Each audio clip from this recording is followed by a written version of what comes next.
And a good day to everybody in the XRP Army News. And we appreciate you joining us for today's XRP Army News podcast. That is one of the many of the series and episodes that we're bringing you from influencers in the XRP community. We try to bring you the people who are the most sincere, the most knowledgeable, and certainly the most honest along the way. But today, we do have a very special guest in our XRP Army News podcast series. And today's guest is Sincerely George. Now, if you want to talk about a unique influencer, Sincerely George has her own style. And that style is all very straightforward, very friendly, and a lot of fun. But before I tell too much about her, why don't we just let her tell a little bit about herself, and let's welcome her on board. Hello, Sincerely George. Welcome to our program. Hello, Christopher, and thank you so much for having me here tonight. It's honestly a pleasure. Well, you know, I realize the fact that we kind of rushed you around a little bit, but we appreciate you taking the time to share not only yourself, but your knowledge with us today. Thank you. Just kind of kicking things off, you know, I know that you don't have a chance to talk too much about yourself, but tell me a little bit about baby George. You know, tell me a little bit about your life as it came to be. How's that? Huh? It sounds perfect. Yeah, I've actually had a really blessed life. I had the honor of my family life didn't really work out in the beginning due to issues that my mother was having when she was raising me. So I had an opportunity to spend a considerable amount of time in the foster care system and got my own forever family very late in my career of adolescence. So that alone has created a lot of different opportunities to see different lifestyles and ways of living that people experience, and just given me a unique interest in how people proceed through life and how we evolve and grow and pursue challenges and opportunities. Well, does that mean that you had an easy upbringing? Was it kind of a soft life, or did you have to work for things? What happened, huh? Oh, I definitely had to work for things. Yeah, my upbringing was definitely, pretty hard. Hard but easy. I wouldn't be who I am today if I didn't have my upbringing. I'm really blessed that in my youth I ran into a family that really got me and helped to inspire me to do amazing things and to really be a catalyst for change in the child welfare system. So I had an opportunity to play a role in that very early on, and run my own agency, helping youth and the young offenders on the street and in the child welfare system to advocate for themselves. So, 18, 19, that's what I was really heavy into, one of those real, yeah. But, my life and what brought me to that place was the fact that it wasn't easy. The fact that, 17 placements in less than 10 years. So about every 6 months I was moving somewhere else until I turned 15, and then 15 through to 14, 15, I did grade 10, 11, and 12 in 2.5 years, and was out working on my on going to college and moving on to the next stage of my life, when I took on an opportunity to run this agency that I just finished talking about, and did that for a couple of years before transitioning and going into computer science. So yeah, it's definitely been hard. Hard. Yeah, it's been hard, right? Like, and nothing was ever given to me on a silver platter, but that's also okay, because the challenge created great opportunities for me to understand where my resilience is and to be a little bit quirky in how I deal with things. I have a willingness to dance down the street. It's the least of my worries what you think of me, right? Gosh, yeah. Well, I can see that in your personality. You took a lot away from those hard times, and many people would have just given up. That many placements, that many foster homes. My goodness, and then you went on to improve your life through higher education. What took you into computer programming? That sounds, that's kind of heavy there. It is. And, I think I actually wanted to be a dancer, right? My parents were like, I'm sorry, you cannot move home at 35. And I was like, okay, fine, but my parents really helped to not tell me where to go, but, I'd be like, okay, I love you guys so much. I want to be a doctor. And they were like, okay, so you want to go to school for 7 years. And then I'd go, no, I don't want to do that. And I'm like, I want to be a lawyer. And they're like, okay, you're good at debate. We do that every night. But again, you want to go to school for 7 years? And I'm like, no. And I want to be a mathematician. I want to go to Harvard. I want to do all these different things. And they really helped me. I think everybody has dreams of being great. Everybody has dreams of being the best and most amazing person. It's just, how do we align that with your skills and capabilities and really help you to launch your inspiration in a direction that is going to offer you prosperity, opportunity, and growth into the future. So computer science, my father did computer science, and it was an opportunity for me to get closer to him, right? To enrich my relationship with him. And he was self-taught. He's a English major, philosopher graduate, right? So lots of debates, lots and lots of late night debates with my parents. But, he was all about technology. And so he was the desire to be even closer to him is what inspired me to go into computers. And on top of that, I'm from Canada, and so the idea that I could move to the United States, live in California, was like, yes, please sign me up. Where do I sign up? Sign me up. I'm ready. So the opportunity to move to the States was actually what made me decide that, yeah, I can do this, and I'm going to do it. So you live on the left coast, as we call it. Is that right? I lived on the up coast, but I've lived all over, not being from the US and my entire family being from Canada. Early in my career, I had an opportunity, and early in my career, my desire to really learn a lot of stuff, right? Like learn what outsourcing looks like from here, and what does the 24-hour clock working look like, and what does startup look like, and what opportunities can I bring? I moved around a lot. How can I influence? I want to be on the cutting edge with agile. And so I take jobs that enable me to better understand different things. So now, did all of that lead you? Of course, there's always that question: what got you interested in cryptocurrencies and things? Did any of that kind of lead that direction, or was that just something that kind of cropped up? What?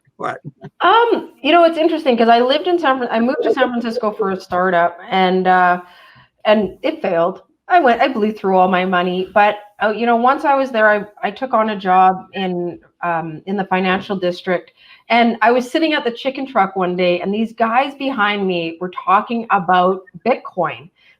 Excuse me. And I thought they were talking about some Dungeons and Dragons alternative money thing. I was just like, whatever, right? And this is 2012, 2013 at the latest. And I was like, whatever, who cares?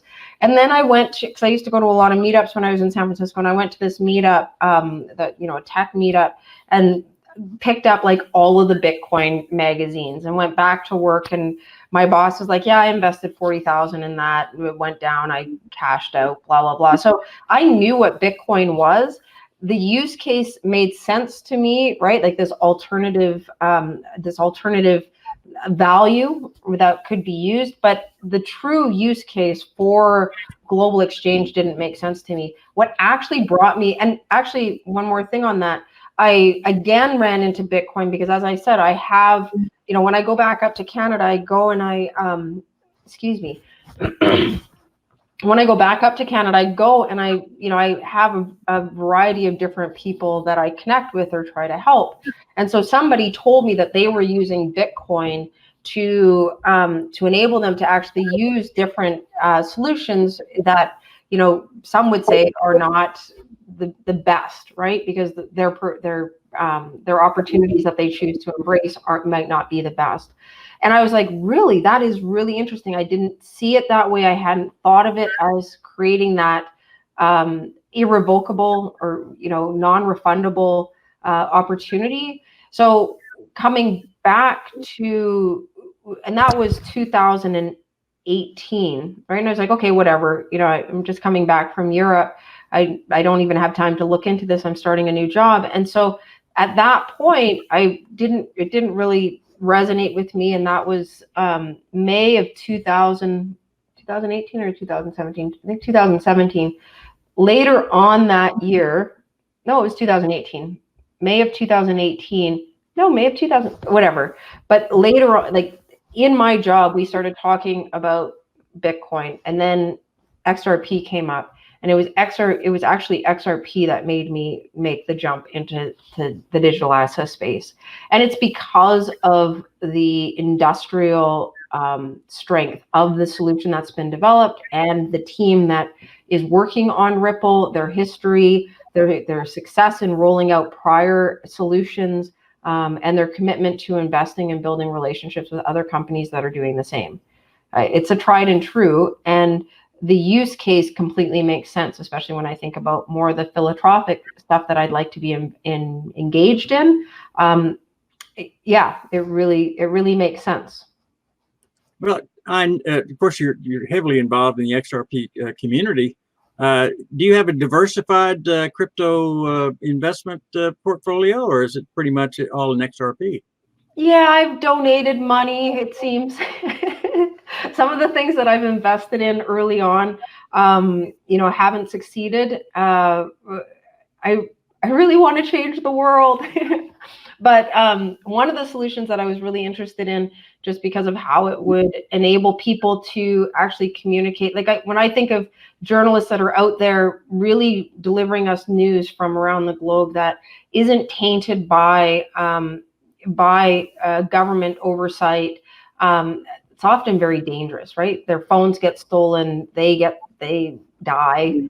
And so an opportunity for them to communicate without risk of persecution, and a way for people to actually educate themselves despite what their government wants and the propaganda that might be promoted in their area. So Substratum, I invested a ton of money into Substratum. It was an investment at this point in a trashy coin. But I don't mean that as a discredit to any coins that are out there or the vision that they had, but a lot of it's really about the use case. So that is one that I've invested in because supply chain and being able to verify that something is authentic is another thing. Request token is another one. It's a much smaller one, but I really like the way in which they would provide transparency for things that are being transported, in that, whatever was needed by an organization, when it was really for use by organizations such as Amazon and the like, so that, if it was coming from a certain region, it would be carried on the token, what it was for and where it was going. I loved their solution. So I've made donations to their project as well. I feel like I've made a lot of donations to some different startups that I think really had some solid use cases, but with the downturn in the cryptocurrency ecosystem, a lot of them haven't been able to continue to build at the rate that they were. Whether it be the Ethereum token isn't going up, Bitcoin isn't going up. So some of the early founders that founded these organizations and had the additional capital to invest, it's not there. The token is not appreciating, it's depreciating, and so it means that they can't just cash them in to build out more. They lose more by cashing it in. So they may have already blown through all of their capital raised this way or that way. So yeah, I consider it a donation. Buyer beware. Right. It's nice to donate, but you'd like to get some results from it as well. I don't care if it's to a charity, for goodness sakes. I know. But yet here's XRP, and they have what appears to be a very strong management staff and control staff. They seem to be playing it along the lines of working with the system as opposed to being more on the anarchy, side of things. And that maybe appears to be a good direction. What do you think are the greatest dangers that XRP and the ODL and some of the other things, what do you think the greatest dangers they face are right now? So one of my biggest fear around the XRP ledger is what happened to the internet. The internet was taken over by big business. It's very, very hard for mom and pops, you and me, to actually influence standards on the internet today. Those are totally derived and dictated by large organizations and companies and countries. And so my largest concern, and it's the reason why I really stepped up and to support the XRP Developer Fund, my largest concern is that as we continue to proceed forward and as more corporations and state actors get involved with leveraging XRP in their payment flows, that we need to have validators that have the independent, the individual, the citizens' interests at heart, that won't allow corporations, businesses, and governments to corrupt or alter the XRP ledger in a way that would limit my freedoms as a citizen of the world. I think the right to transact privately is actually a human right, personally.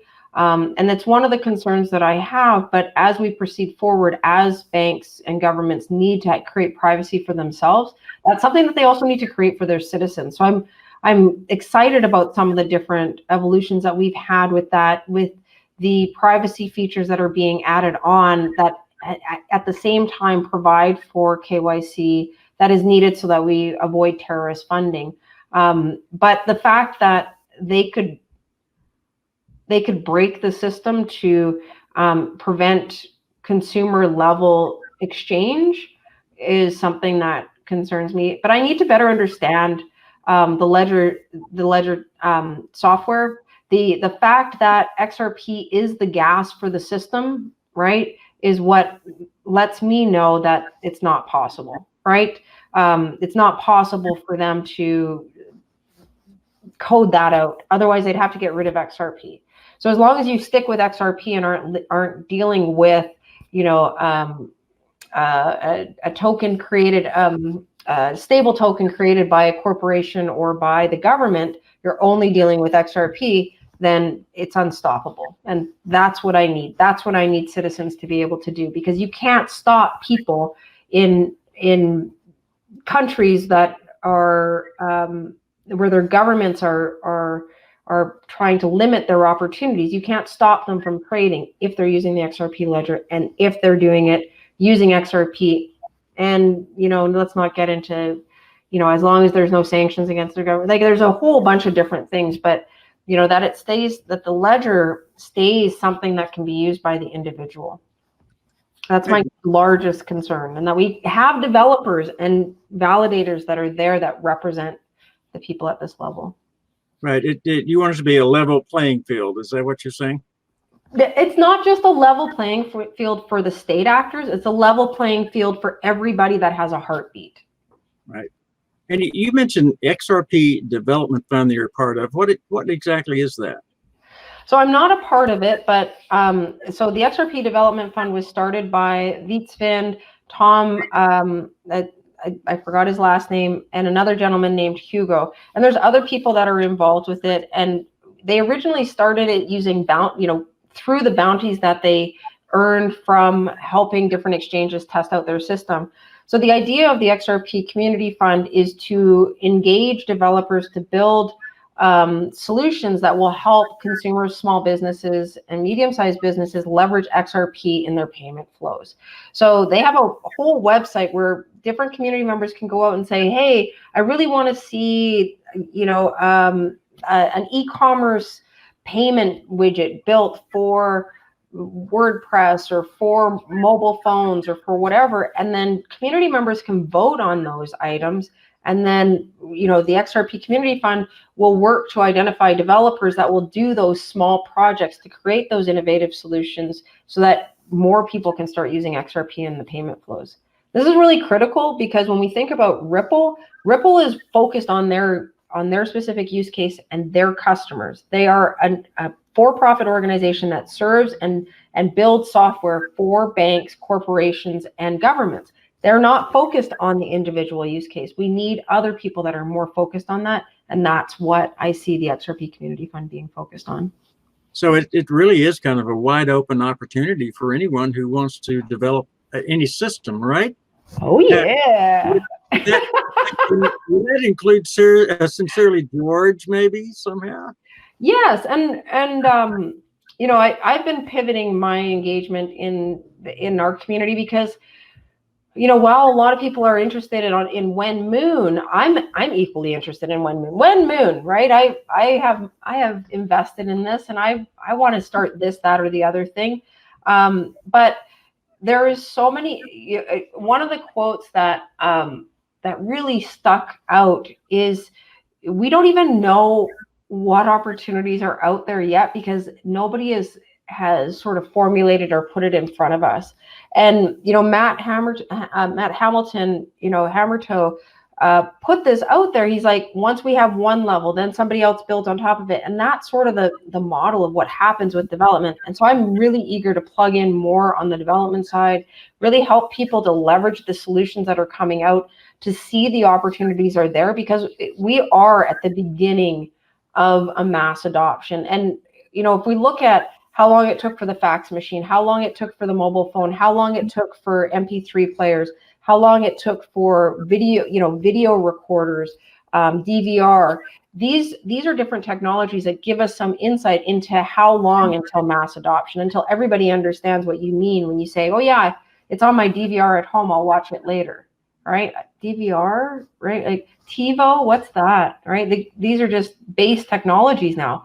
So we're at that beginning stage when most people still don't know about it, and it will grow to be mass adoption. And I see great opportunities. So I'm eager to get more involved in what's being built and identifying different opportunities, because there's money to be made, not sitting around waiting for somebody to tell me. Gee. But by the way, what's a floppy disk? Yeah, what is a floppy disk, right? And it's amazing. We don't use, like, remember, we went floppy disk, then the hard disk, then USB drives, and it's just like, and now, on my MacBook Pro, there's nowhere to put in an SD card, a floppy disk, a CD, nothing. Put it all on the cloud. That's it, yeah. Right, and soon it's going to be right on your watch. Well, right? Well, maybe it'll be an implant in your upper elbow or something, Yeah, but we're getting. It doesn't need like it, and thinking about Microsoft's original vision for the thin client, where you would just have this terminal and everything would be out there on the cloud, and it took us a long time. Everybody's like, he's crazy, I don't want it out, but that's where we are now. Right? You don't buy the software, you buy it for a year and it's out there. So sure. It's very interesting. All right, I don't know if you're old enough to remember the fact when the computers first came along, they then predicted that we'd have a paperless society. And of course, the computer created more paper than anything else had in the past. But anyway, that was also interesting. If you had one use case that you would focus on, what would that be as a developer?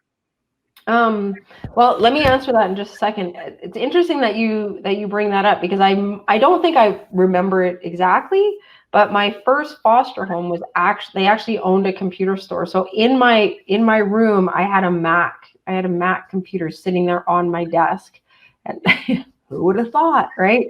So I was exposed. That's where we spent the weekends, out behind the computer shop, and so yeah, interesting. So I don't remember exactly, but I remember. What is one use case? The use cases that really excite me are things like Proppy, right? I look at the hurricane that happened. it wasn't this year, I think it was last year, on, in the East Coast, and it hit the Carolinas. And in the Carolinas, you have a lot of people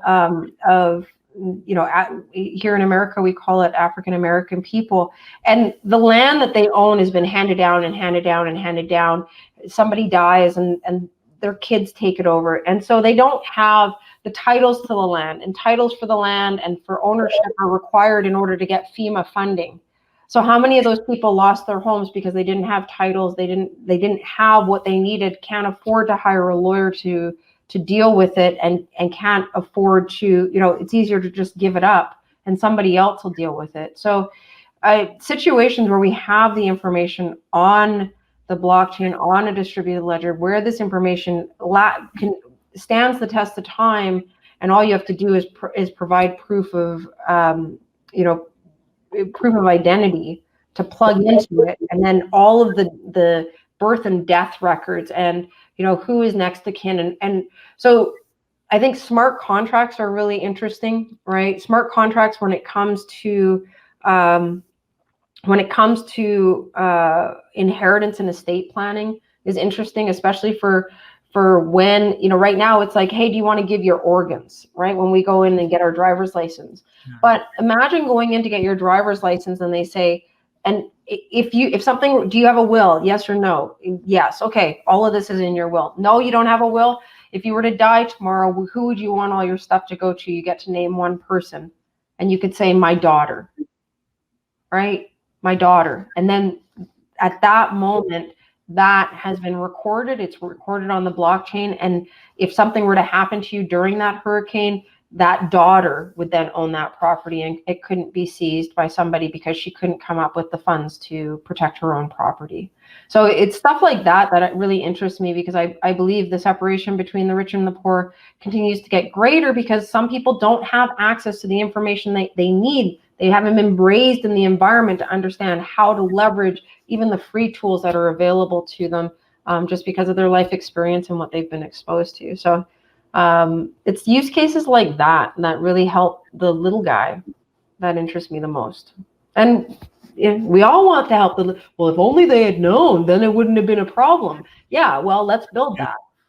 Well, they didn't have the money to have attorneys and accountants to keep all that paperwork for them, did they? Huh? No, and it's all gone, right? You know what I mean? Like they didn't have it's those use cases that I think are the most valuable. That really, those are the places I made my donations to, right? Some of my early investments or solutions that would help solve some of these problems. But don't you think in some ways that the XRP and the on-demand liquidity and so forth is going to benefit the third world countries as much or more than any place else, don't you? I am super excited about it because, banks, you go into a wealthy community in America and there's banks left, right, and center. You can find an ATM everywhere. You go into an area where that is a higher concentration of crime, higher concentration of liquor stores, higher concentration of, low-income homes. And where's the bank, right? You have to go 2 miles to find a bank. And, it's a small one. It doesn't have there's not ATMs that are open 24 hours. It might still have the old school ATM that's outside. So if we think about that here in America or in the Western world, what is it like for the unbanked and the underbanked in these other communities? The fact that, the M-Pesa system is what has taken off in Africa. The fact that they have phones, they were using mobile, the evolution of technology is amazing. They were because they couldn't afford satellite and microchipping of some of the animals 15, 20 years ago. They were putting mobile phones around their necks. It was cheaper. So for people in the African continent to be leveraging phones and using minutes as an exchange of value, and the fact that I can exchange these minutes to you, of course, they don't have banks. Banks don't want to serve them. They have no money. Where are we going to make our money from them? They can't afford a $7 a month maintenance fee on their account, right? All we'll get is like 50 cents on them. So it's in situations like that yes, XRP, the XRP ledger, and the affordability of doing the transfers becomes an outstanding solution for them. And when we think about places like Asia, and it's just amazing. It's amazing when you look around the globe and look in the conditions that different people are living in, where you have high concentrations of people. It creates ample opportunity for them to start their own business. You don't need, sure, you need the business license and the KYC, but they don't need a bank account. They can get a loan from people. Microloans become easier. So much becomes easier. I was just about to ask, don't you think that would help as far as micro funding and even the micro banking, in essence, in those countries? I looked at one about 3 years ago in Africa. Actually, it was in Ghana, and the villages there just had no sources or resources. And of course, they were trading goods, just as you were saying. That's how they got by, was trading goods with each other. But yet, had they had a micro bank or microfinance type situation, their economy would have changed almost overnight. Mm-hmm. So. Exactly. Well, and it's interesting. Like I've listened to some documentaries on how these communities work, and they have their minutes. They order it first thing they order their food first thing in the morning. They know it's coming. They order somebody to pick it up. They do all their trading throughout the day, and towards the end of the day, they have what they need to support their family for that day. But they're on we talk about check to check, people that live check to check here in America. And don't get me wrong, there's lots of people that are living day by day, especially if they're if they predominantly do a cash-based work, waitresses and, service people. But in these places, they are running small businesses, but the amount of capital that they have, they can only extend it for a very small period. But if we were to put what they're doing, their transactions onto a ledger, right? Not a Ledger Nano S, but on Ledger, right? We see that for the last 3 years, this woman has bought this stuff. She has paid her debts every day, blah, blah, blah. All that stuff that credit card processors want to know that we always are good on our debts, that's on Ledger. You don't need a bank to validate that. And if I lend you money and say that you can only spend that money with other companies that are on Ledger, you get all of that traceability and accountability on where the money went, and you help to get rid of some of the corruption as well when the smart contracts are in place to help, make that that movement of goods or values work seamlessly. Right. Well, I can see where your use case is going to head as far as your skills in development goes, and it's going to be wonderful to see. I hope I am able to keep up with you to find out what you're doing. I really would be excited about that. But I also know of course, by saying that alone lets me know that you have a very big heart.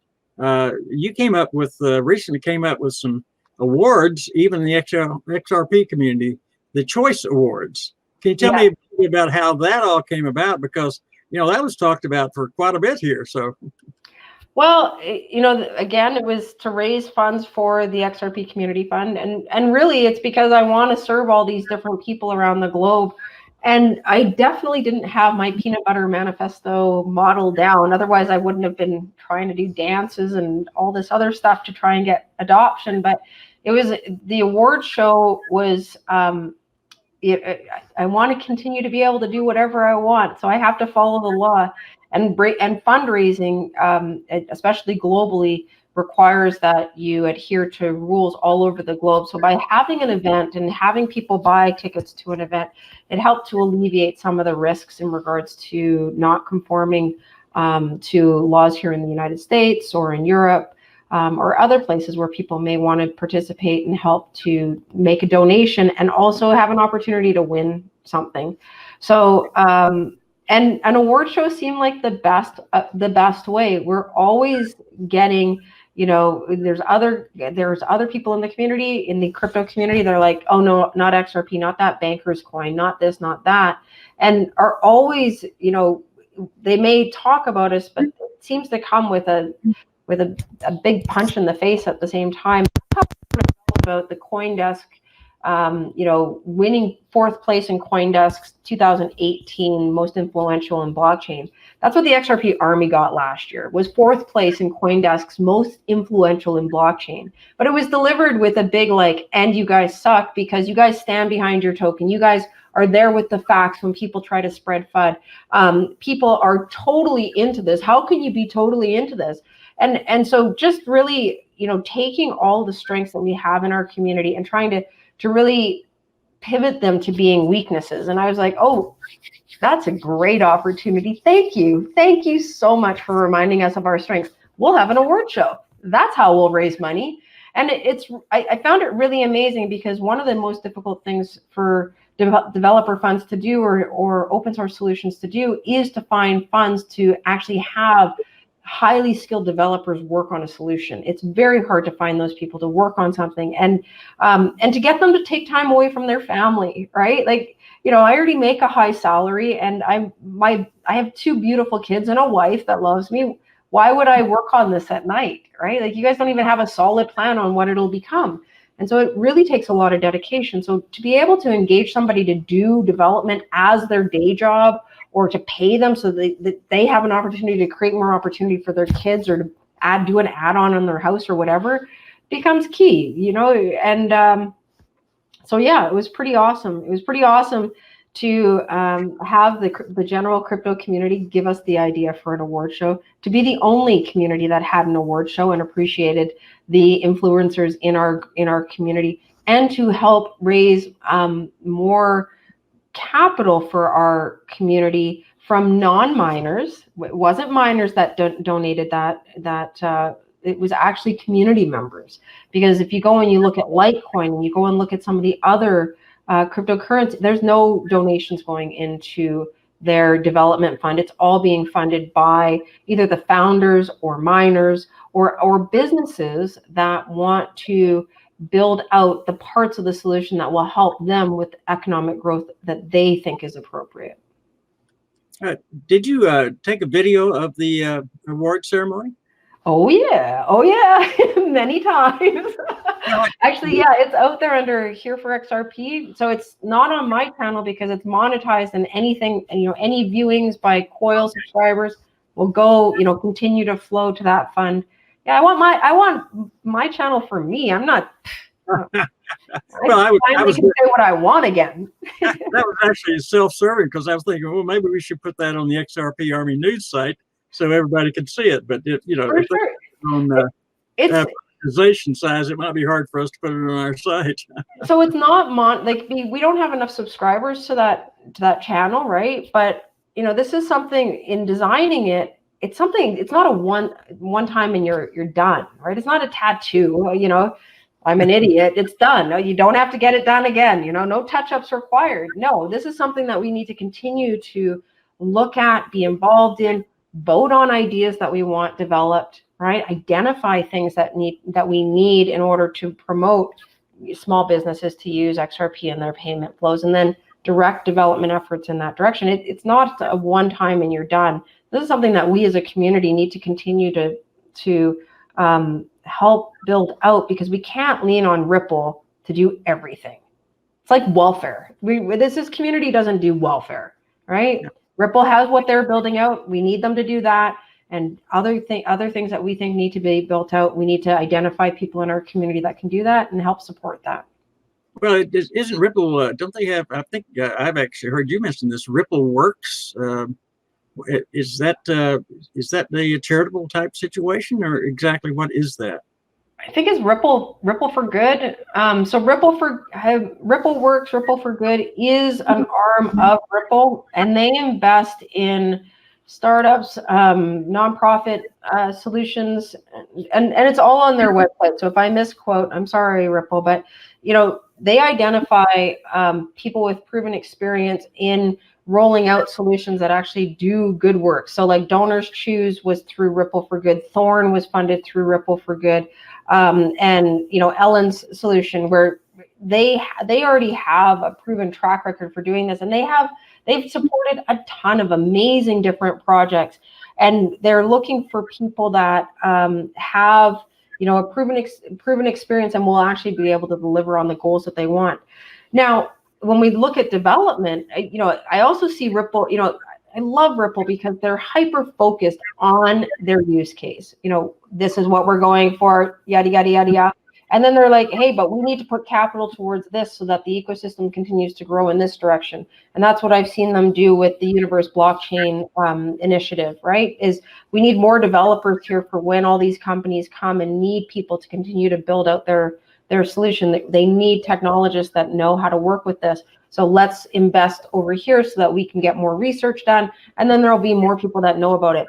Let's invest in good work so that we have people who are leveraging digital assets for nonprofit purposes that are helping to provide services at a lower level below where we're focused.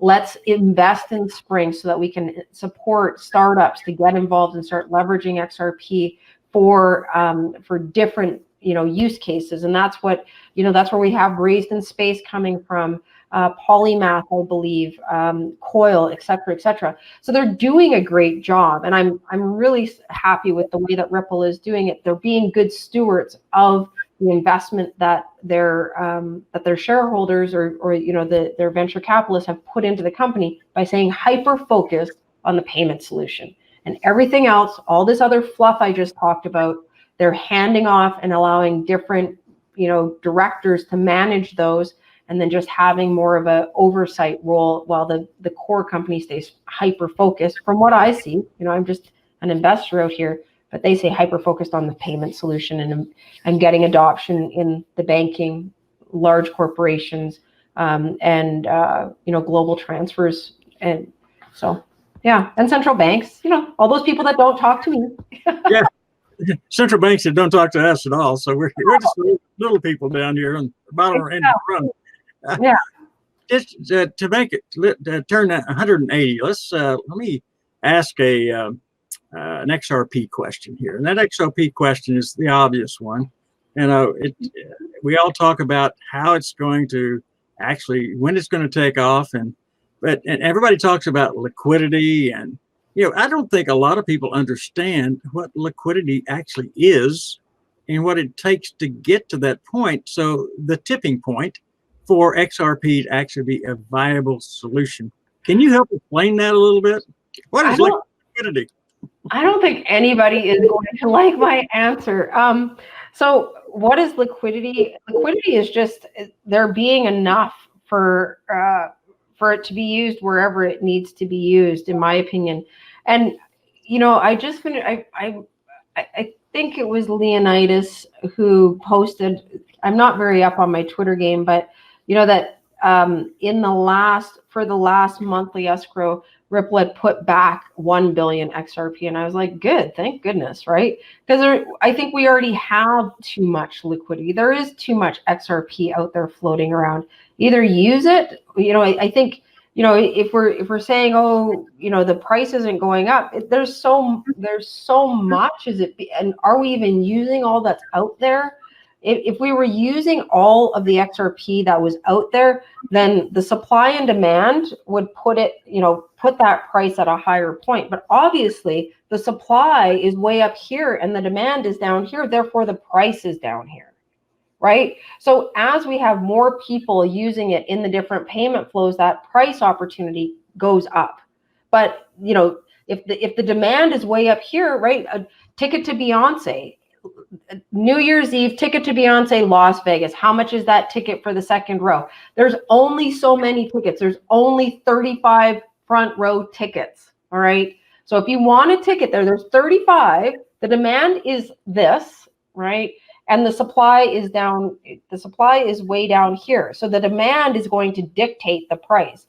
And whoever has enough money and can convince somebody who has one of these tickets down here is who is going to buy it. So that could be a $10,000 ticket.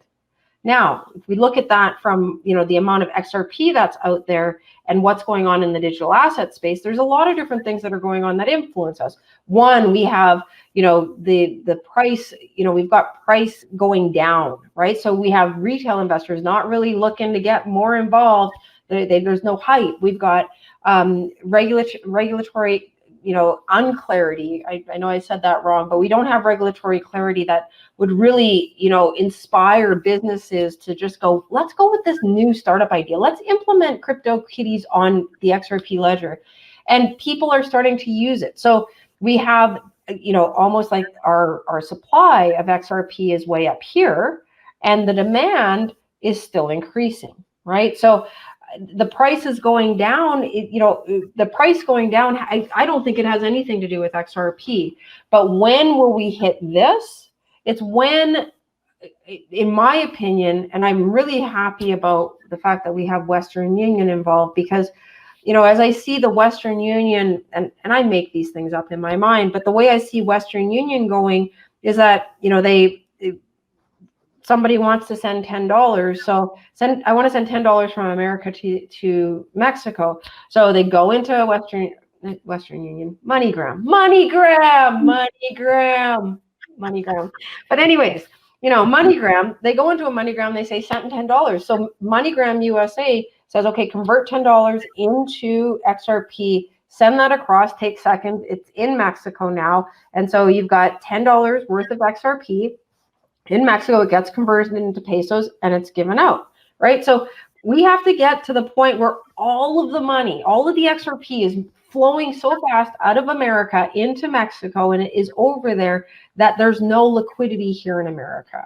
And so now we need more over here so that they can then transfer this money back over, because that's going to require the accounting behind the scenes to happen. So as more bank, I think I think MoneyGram is going to sit as a hub for different companies that feel that they don't have the regulatory clarity needed in order for them to start using it in their own flows. And the fact that, it's now ODL, for me, I had a lot more clarity before it was ODL, because before I knew if you were an XRapid, XCurrent, or an XVIA client. An XVIA client, you were doing plug and play. And what I see MoneyGram doing, MoneyGram is XRapid, and all of these banks that end up having an API call to MoneyGram to transfer on their behalf would be XVIA. And so I think some of that has become a little bit more obscure behind the scenes. I don't know their plan. I don't flip and know. I don't work there. But it's as we start to leverage more. One person took the risk, which was MoneyGram, and now that they've taken the risk, and I think they create lots of opportunities for other people to get more involved and to start leveraging it in their existing flows once they have the piping through a solution like XVIA to make that transfer faster. Yeah. So when will this happen? I don't know, and it's not financial advice. Like I like every other investor, wonder if the price has to go up in order for it to be used in flows. I've seen what Joel Katz has said, like, it's a lot easier, it's a lot lower risk to transfer one XRP for a high value transaction than transferring 10,000 XRP for that high value transaction. And I totally agree. But at this point, why can't it be a 10-cent token if it's moving super fast and nobody's holding it? If nobody chooses to hold it, if nobody is willing to sit with the risk other than MoneyGram, then why does it have to have a higher value at this point? So therefore, liquidity and the desire and willingness to hoard it is blocking. People don't have that must hoard it, because if they hoard it, what happens with their taxes when they try to go and liquidate? They can't do large corporations, even though wash trading is, you and I as individuals can do wash trading in the cryptocurrency market. They're still going to be held liable if they adhere to this higher standard of how they perform as financial institutions. They're still required to behave in a specific way, and they have a lot of different regulations that, we're just thinking, oh, they should have the clarity. No. There is, FCC and all these other things that they're expected to do. I don't know. I don't think a lot of them want to get hit with a $4 million charge per day that you were doing this activity. It's just too risky. Why do it if we already have a system that works? But do you think that the opening up, of course, they talk about opening up other corridors, And I hear all about Santander Bank being, if they were to jump full on board to being one of the largest banks I guess, in the world, with in so many different countries, it might make a huge difference as far as the value of XRP. Am I just hearing stories, or what's happening there? No, I'm a strong believer that the market is manipulated. I think I think, there's some people that are talking about the real value or the true value of XRP or whatever they want to call it. And I think there's some legitimacy with that, because when we look at, if we were to move Ripple and XRP out of the cryptocurrency market and put it into the traditional market, and it just sort of conformed, right, magically, the valuation would be so much higher for it based on the partnerships, what it's expected to do, future speculation, yada yada yada. It would be so much higher. Our price is suppressed by Bitcoin price. I think that what we have going on with Tether, right, and the printing of Tether, we pumped in this money. Is it really backed by cash? How much of it is Bitcoin? We don't have clarity on any of that. The creation of new stable coins and what are they backed by? I think that there's so much slush, and we don't have enough regulation and tracking. Not everything is on Ledger. Like, I wish there was a Ledger so I could go and see what everybody was doing. Then people wouldn't be able to just wash trade and fudge the numbers. And so that's why I'm really impressed with Ripple no longer doing their over the counter. Play with what you have out there, clean up your system, because I think that the true value of XRP is being suppressed by these other factors that I just mentioned. And I think you get what I mean. And so the volume, right? What we're lacking at this point is a desire for corporations to hoard XRP. And I think there's many corporations that are out there hoarding it, but this lack of clarity, all of this other stuff, all of this Bitcoin stuff, Telegram being taken to court and their ICO being, blocked at the absolute last minute. Kick going through the same thing and almost dying. They're on their deathbed right now because they're being, they're in legal battle with the government. And then Facebook, Facebook isn't stopping. So I don't see anything stopping. And we have countries around the globe that are like, yeah, I'll work with Facebook. That sounds like a good idea, right? So it's not stopping. And I think XRP is the solution. I don't see it going away. I see it, the valuation going up, but we have to get rid of all this other garbage first. Well, I thought Libra was dead. Are you saying it's not dead? Right. The reason I say it's not dead is because I look at their GitHub. I look at their GitHub and they're still pushing code. Everybody wants to talk about it just being a white paper. It's just a white paper. It's just a white paper. Go to GitHub. There's people pushing code. They're pushing code. They're not stopping. They're still having discussions. Some people got cold feet, but they're financial companies, and processors that are here in the U.S. And could be, strong armed, and but other, around the globe, if you're going to make payments easier and our citizens want it, why not, right? And what, you're going to bring more prosperity to our country? Who knows what deals are being swindled there? So, is it a basket of currencies? What if Libra just says we'll use Bitcoin underneath? We'll use XRP underneath. There's nothing to say that they can't change their model a little bit. If Libra goes, okay, all right, forget it. We'll just use Bitcoin. Whatever, we'll put Bitcoin into Facebook. It's still the world's largest bank. Yeah, right. It's not instantly the world's largest bank. Exactly, it's not the technology. It's the fact that you just got rid of half of our megacorps. What the heck, Facebook, right? It's that interplay that I think is the most interesting. Well, I could talk to you all night long, and I know that you're just getting home from work and so forth. So I do want to close out by saying and asking you a couple of things, and maybe this is more on the personal side. So pardon me if it is.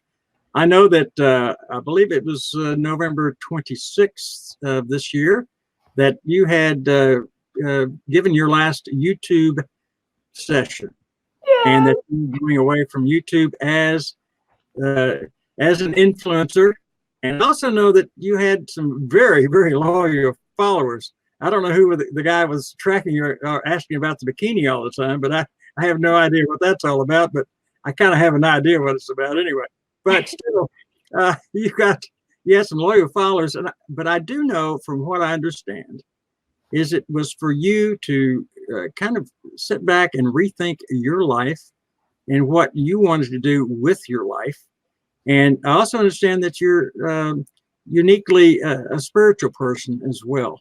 Can you tell us kind of as it's not a swan song. I don't say it in that way, but kind of, you're stepping back a little bit from the community, but I also want them to know who you are personally and why you are doing it, because you're well loved in the community. So give us a little insight in that spiritual side of George. Well, I really want to. I'm stepping back at this point so that I can work on building out what I want to, what I'll actually roll forward. So, the people that helped me with the award show already, a couple days ago on a chat, I was like, you'll be happy to know I was up for my first 24 hours without sleep. And it was envisioning about what I want to really bring to this community and to this world. And one of the things that I hope to really inspire and help people embrace is their transition into being able to participate in this emerging economy that technology that is emerging, right? We talk about 30 to 50% of the jobs, being taken out over the next 10 years due to automation and machine learning and artificial intelligence. So those people that were doing, they're not going to be on the streets. They're going to be doing something different, but ideally they can be doing something that brings greater prosperity for them. And they should be really training up to do that now. Challenge is that most of the people that I think will be adversely impacted by this, people that work in jobs that may not be high skilled, jobs that don't require a university degree, and some that even do require a university degree, but at the same time, they've been doing that job for the last 10, 15 years. How do I retool for that? How do I pivot my career? I don't know anything about that. That just creating the stepping stones and helping to inspire them to embrace that jump, and helping them do it, feel like they can do it, right? Gain that inspiration to do it. So what is your vehicle for that purpose? What vehicle are you planning? Really, I think lead by example and really focused on software development. And I don't fully know yet, but all about digital assets at XRP. I see some gaps in the education that's out there right now, and so I'm trying to really bring some of that stuff together. But instead of just being a talking head that's telling people about what I see happening in the community, I want to be a talking head talking about the updates and changes that are happening in our community, how they can get more involved, and enabling them to have a deeper, richer conversation with the developers in our community, helping the retail investors and people that really want to get involved with blockchain evolution, to blockchain cryptocurrency, DLT evolution, to make that leap and start participating in this technology area. So it is a hyper focus on what we're doing in the XRP community. And you asked about the bikini, but that was really me going, oh my goodness, I'm going to fitness bikini thing on cinnamon so that we can help get people on cinnamon. And I was like, that's a bad idea. Right? I don't even like how I look in a bikini. I'm not doing it. So, so I was able to get out of that. But really helping any more than I would think about a Speedo, okay? Exactly. And on video, right? Like, hey, this is forever. Well, and those are. I know you're still developing some of those ideas, and I know that it's very, very special to you. Some of it is because of, and I guess I can assume this. Some of this is because of how you grew up, because you do want to give back. You know what it's like, and you want to give back in as large a way as you can. And you know there are some ways that can affect millions, not just one, but millions of people. And I think that's where you're headed, sincerely, George. And I sincerely thank you for thinking that way, for not only just the poor, but for the world, because the world is full of people who need all kinds of things, and we're just not there providing it right now. Yep. I see money flowing to all these countries, but most of it flows into the pockets of the people that are running the country. It doesn't flow down to the people that are actually working in the trenches in the country. So I certainly understand that entirely. Well, let me just tell you one more thing, very, very quickly. I think we have the education problem, but we have two real big problems. One of them is a thinking problem. The tape that we've been fed, and this is where I think, what you were talking about, more of the spiritual stuff or whatever, is I think we have a thinking problem, and I want to help people adjust that thinking problem, because they don't need me. They just need to understand what they can do. And then when we think about energy and what, how much energy people have, we think, oh, I'm so tired, I can't. But the amount of energy people have, it's amazing. And so helping people to tap in to, oh, no, you're undermining your energy. There's a lot more in there, and helping people to realize how much energy they have and how smart they are and how they can really embrace these things. And once they know that, off into the races is what I believe. So I really, it's my biggest challenge is, how do I do that in a way that can really impact millions, right? Like, I want to leave a legacy, and we haven't mooned yet. So my scholarship program hasn't started yet for me to start pumping out girls who code but I don't have the money to start a scholarship program to put people through these STEM programs. So I need to do it on my own, is how I feel about it. Well, they say that even the folks in Ripple say that their anticipated level is $186. You hear all this nonsense, right? And then I hear somebody else say it's at $500 in order for true liquidity. Well, none of us know, for goodness sakes. But I tell you what, I'd settle for $100, because then I would walk away and not worry about anything else besides just helping other people. That is for sure. Although, I really think it's gonna. My personal, and I never talk about this, but I really think that it is, and this isn't a tomorrow thing necessarily, but I actually think that it is a digital asset that is valued like we see Bitcoin being valued. So $20,000 may seem like a lot today. $10,000 is something I think I might see in my lifetime. So. And you think that is possible in the next 10, 15, 20 years then? If all of the different ways in which, and I'm a big dreamer, right, about how I think these things fit together, but things like what we see Sologenic doing, and some of the different innovations, if we start using it for micropayments the way that we are, if it starts being used in games, and it is the gas or the lubricant that allows our system to move, and you can't stop it. Can't stop me from moving it. Nah, right? You know what I mean? And we talk about trading side chains, right? So the fact that you have this chain as being the XRP ledger, and then I take it off of here and I put it on my Ledger Nano S. But what if I put that on a side chain? right? I put it in this other environment. We know it's real XRP. So then we start to create an opportunity for people to start hoarding it, because I know I can go back into the main system, sideload my XRP back in, and use it over here. So we talk about it being used on the XRP ledger for all these different things, but I think that there's so many different use cases, and you can't stop it. As long as it stays in an environment where it can't be stopped, where anybody can use it, the more people that realize that, the more they will want to hoard it.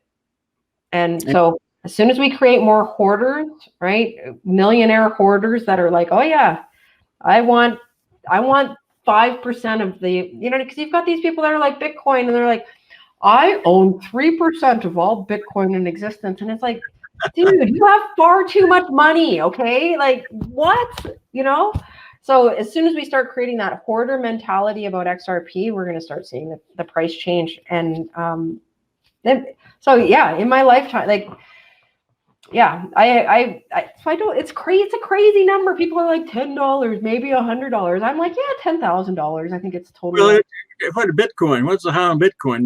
9,700 or something? What is it? And it's not even, doesn't even have any kind of use value into itself.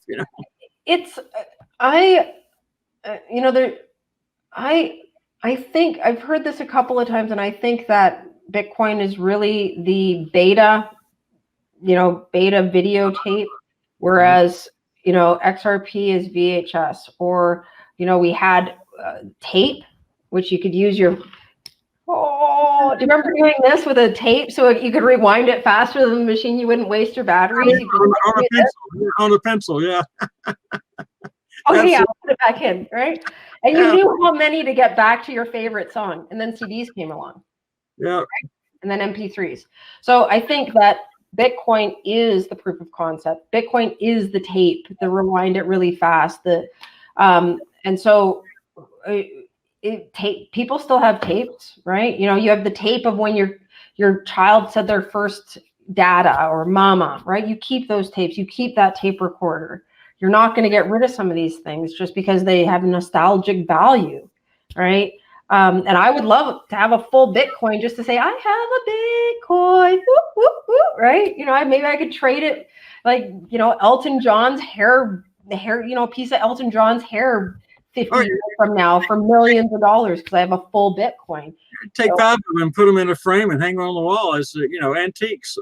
Exactly. And I have some old mobile technology that I've kept that I'm like, oh, I love it. Like, so, yeah,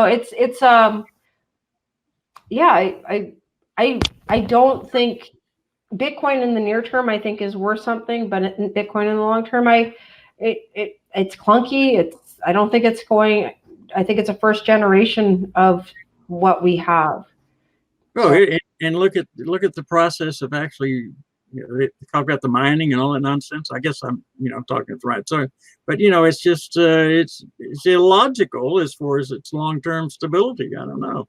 Well, I don't want to go away yet, right? Like I have, of course I have some gripes about it, but let me just go with a Puritan view to unmuddy the waters. I have no gripes about Bitcoin because without Bitcoin, without us solving the double spend problem with Bitcoin, with this really inefficient system, there's no way we could have graduated to anything else. Right. So we needed, the first time you decide to build a bridge, the first bridge that you build over the waterway is going to be like, all right, it's the cruddy one. You see these people building these bridges and then they build a better one and they build a better one until they can get it all the way over. Watch a bridge in a non-industrialized space and you see them just putting these pieces of wood and people like almost flowing down the river until they can tie it up and get it there. And then they build better and better and better. And that's the system that we're in. So we need Bitcoin. We can't get rid of Bitcoin yet because it is, at this point, solutions like Ripple and Hyperledger and Quorum and all these emerging better solutions, right?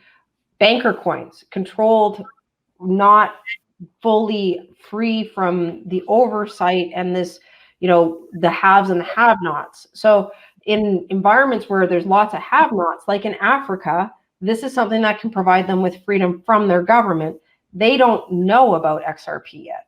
the system hasn't evolved far enough. We don't have payment flows for them that are clear enough for them to understand, where they know that their government can't take it from them. So I'm not ready to get rid of Bitcoin yet. It's a first generation technology though, right? And so it will go away. They aren't even using tapes in Africa anymore. So yeah, those will be gone. Just like that, it'll be gone. I'm not worried about it. You're not using beta tapes over there? Nope, they're on VHS, and that's one of the interesting things, that when we talk about like landlines, right, or you know, they didn't.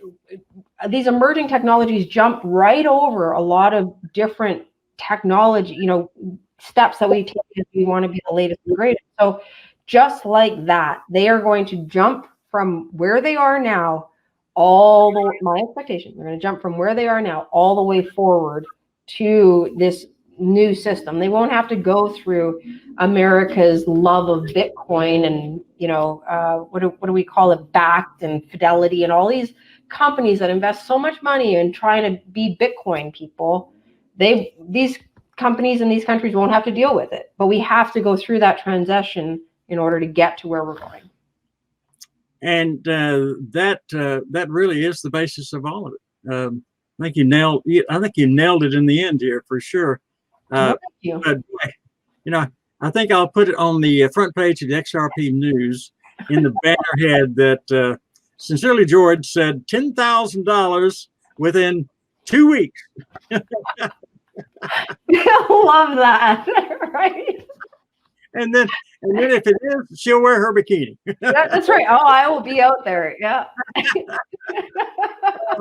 You know, this has actually been delightful. You are a unique individual in the influencer world, and you will be missed on your YouTube channel. I can guarantee you that. And I hope that you will stay in touch with the Army News here as far as your progression goes, because we'd love to have you back on to learn about what you are doing with your development of your use cases for those in not only developing countries, but those in need as well. So is there anything you'd like to leave the audience with before we sign off here? Well, I think everybody should be downloading your app for sure, right? It's definitely an awesome resource for what's going on in the XRP community, who the influencers are in our community. And, you know, before coming on, I was like, okay, what is it going to be about? And just an opportunity to get to know some of the different influencers. Like, you know, but in preparation for this, I got to get to know Bradley Kimes a little bit. And, you know, you talked about Malpaths. And Dustin, the guy that's creating a video.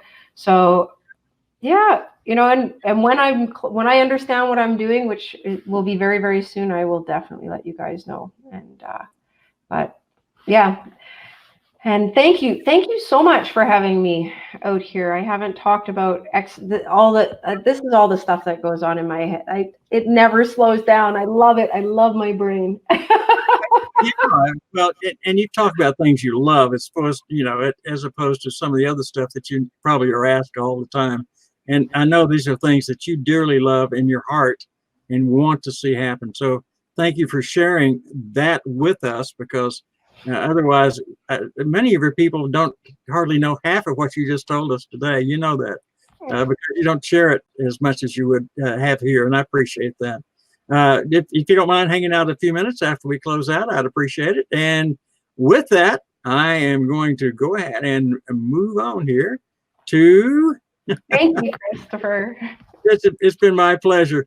And to the XRP Army News folks that have been a part of this, either live or on the replay, we appreciate you joining us, because as you can see, folks in the influencer area, such as Sincerely George, have a real personality, a real life. They don't just go down and start reading Twitter and going through the details all the time and trying to, well, of course, what they're trying to do is help you understand it better, which is all very admirable. But it's also nice to get to know the person themselves, which we were able to with quite a few already so far with the XRP Army News podcast. So thanks for being with us today. I will look forward to seeing you on the next episode of the XRP Army News podcast. Oh, I just almost forgot. If for those of you who haven't already, download our app, which is at connect.xrparmynews.com, and you will have all of the Twitter feeds and all the YouTube feeds of some of your favorite influencers, plus much more on the XRP Army News. Thanks again for joining us. We'll see you on the next episode. Bye-bye.